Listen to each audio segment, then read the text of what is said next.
O'zbekiston Respublikasi mudofaasiga ko'maklashuvchi vatanparvar tashkiloti yoshlarni harbiy vatanparvarlik ruhida tarbiyalash va qurolli kuchlarga yordam berishga qaratilgan umumxalq ixtiyoriy jamoat tashkiloti hisoblanadi.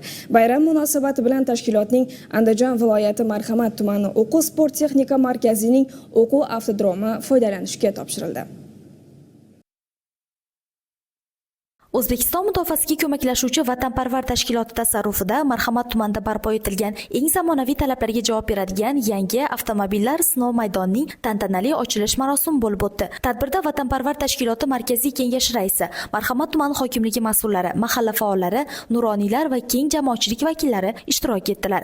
Ochilish marosimida so'z olganlar ushbu majmuaning ahamiyatiga to'xtalib, u nafaqat haydovchilik guvohnomasini olish, balki yo'llarda inson hayoti xavfsizligini ta'minlay oladigan professional kadrlarni tayyorlash maskaniga aylanishini ta'kidladilar. Yangi obyektning ochilishi o'ylaymanki, xalqimizga manfaatli bo'ladi, xizmat qiladi. Yoshlarimiz, umuman fuqarolarimiz shu yerda endi avtomobil boshqarishni o'rganishadi va albatta kelgusida shu imtihonlardan muvaffaqiyatli ravishda o'tishadi. Tashkilotimizni rivojlantirish borasida barcha jamoadashlarimiz belini mahkam bog'lab shu o'quv moddiy negizini zamonaviy talablarga mos ravishda yaratish uchun barcha imkoniyatlarni safarbar etishmoqda. Buning uchun albatta avvalambor ularga o'z minnatdorligimizni bildiramiz va o'ylaymanki, jamoamiz birdamlikda, birgalikda o'z oldiga qo'ygan maqsadga erishadi. Bu maqsad esa albatta xalqimizga, avvalambor yoshlarimizga xizmat qiladi. Chunki vatanparvar tashkiloti xalqimiz orasida vatanparvarlikni targ'ibot qilishni, yoshlar orasida texnik va amaliy sport turlarini ommaviylashtirish, rivojlantirish va professional darajadagi sportchilarni ham tayyorlashni o'z zimmasiga oladi. Majmuaning o'ziga xosligi shundan iboratki, avtomobillar sinov maydoni xalqaro standartlarga mos yuqori sifatli yo'l qoplamasi va raqamlashtirilgan nazorat tizimlari bilan jihozlangan. Bu yerda bo'lajak haydovchilar murakkab yo'l sharoitlarida transportni boshqarish ko'nikmalarini zamonaviy qurilmalar yordamida o'zlashtiradilar.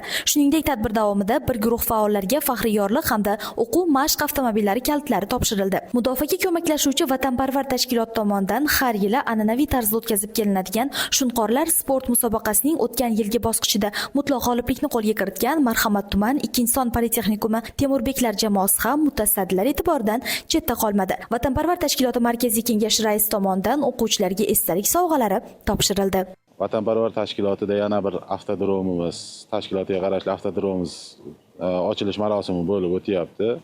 Bu avtodromimiz Marhamat tumani Qoraqo'rg'on MFE o'ramida joylashdi. Avtodromda ochilishidan maqsad yoshlarimiz zamonaviy bilimlarga ega bo'lish, zamonaviy avtodromlarda tahsil olish, zamonaviy bilimlarni yanada mustahkamlashdan iborat. Haydovchilarning yo'l qoidalarini mukammal bilishi nafaqat o'zi, balki yo'llarda harakatlanuvchi barcha uchun xavfsiz harakatni ta'minlash demakdir. Ma'lumot o'rnida aytish joizki, Andijon viloyatida faoliyat olib borayotgan vatanparvar tashkilotlarini o'tgan 2025-yilda 4700 nafar o'quvchilar tamomladilar. Tashkilot tasarrufida mavjud 205 ta zamonaviy yengil avtomobillar hamda 21 ta yuk avtomobillar o'rganuvchilarga haydovchilik madaniyatini shakllantirish imkonini bermoqda. Tadbir yakunida mehmonlar avtomobillar sinov maydonining imkoniyatlari, o'quv xonalari va maxsus texnikalar bilan yaqindan tanishib, yaratilgan sharoitlarga yuqori baho berdilar. Mazkur loyiha tumanda yo'l transport hodisalarining oldini olish va yoshlar o'rtasida texnik sport turlariga qiziqishni oshirishda muhim poydevor bo'ladi.